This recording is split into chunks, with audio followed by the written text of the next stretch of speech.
কোন ভাই এটাই ভাই হায়দ্রাবাদ ধরে গেছে চিংড়িটা না এটা আমরা আটটা চক্র রয়েছে এটা পুনি কোন চিংড়ি পুনি কমে হচ্ছে যে মাংস স্পেশাল ওহো আচ্ছা তোমার শাশু বিরিয়ানি খাই হ্যালো তোমার শাশু বিরিয়ানি খাইবনি বলে তা পাই চিংড়ি বাপা সেইটু ভাবছো আমার গোটে গোটে পিস ভাগ পড়িবনি মানে মোর তো আগে পড়িব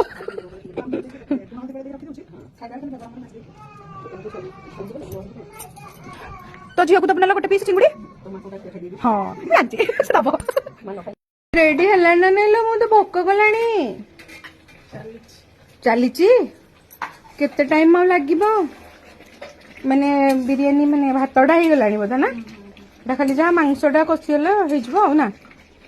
ଓଲୋ ଭାଉଜ ଲେଗ ପିସ୍ ରୁ ତାର ବାହାରିଗଲା ସେ ବାହାରୁ ସେ ଯୋଉଠୁ ବାହାରୁଛି ବାହାରୁ ପଛେ ପେଟକୁ ତ ଯିବ ଆଉ କଣ ହବ ଇଏ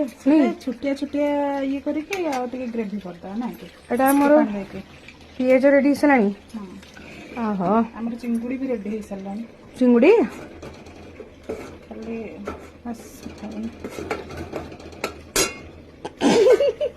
ଠିକ ଟାଇମ ଚିଙ୍ଗୁଡି ବି ରେଡି ହେଇସାରିଲାଣି ଓହୋ ବିରିୟାନୀ ତା ସହିତ ସାଇଡ ରେ ଗୋଟେ ଗୋଟେ ପିସ୍ ଚିଙ୍ଗୁଡି ଦେଇଦବୁ ହେଲା ରେଡି ଅଣ୍ଡା ଅଛି ନା ହଁ ହଁ ଅଣ୍ଡା ବି ଅଛି ନା ହଉ ଭାଉଜ ଜଲ୍ଦି ଦେବା ଖାଇବା ପାଇଁ ହ୍ୟାଲୋ ଭୋକ ଲାଗିଲାଣି ଜଲ୍ଦି ଜଲ୍ଦି ବାଢ ହଁ ଜଲ୍ଦି ଜଲ୍ଦି ଜଲ୍ଦି ହେଇଗଲାଣି ପୁରା ହାଣ୍ଡି ବିରିୟାନୀ ହାଣ୍ଡି ନା ଦମଟା ମାତ୍ର ଖୋଲିଦେଲାଣି ଯାହା ହଉ ହାଣ୍ଡି ବିରିୟାନୀ ଦମ ବିରିୟାନୀ ଏବେ ପୁରା ଭାଇ କେମିତି ହେଇଛି କନ୍ଦା ହେଇଗଲୁ କି ଏତେ ଭଲ ହେଇଛି ଯେ ଅମନ କେମିତି ହେଇଛି ଏତେ ଭଲ ହେଇଛି ଯେ ଭାଇ ମୋର ଭାଷାରେ ପରିପ୍ରକାଶ କରିପାରୁନାହିଁ ମୌନ ବ୍ରତ ଧାରଣ କରିଦେଇଛି ଭାଉଜ ତମେ ନିଜେ ବନେଇଛ କେମିତି ହେଇଛି କୁହ ଖାଇନ ମୁଁ ତ ଶୁଙ୍ଗିକି କହିଦଉଛ ନା ବଢିଆ ହେଇଛି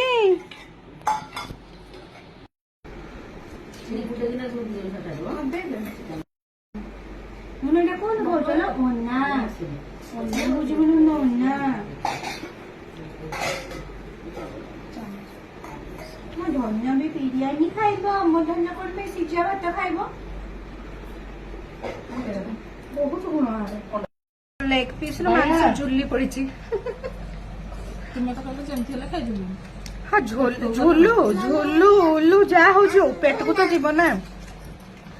ଘରେ ଯୋଉଦିନ ଆଇଁଷ ହୁଏ ସେଦିନ ମତେ ଫାଷ୍ଟ ଭୋକ ଲାଗେ ଜଲ୍ଦି ବି ଭୋକ ଲାଗେ ଘରେ ଯୋଉଦିନ ଆଇଁଷ ହୁଏ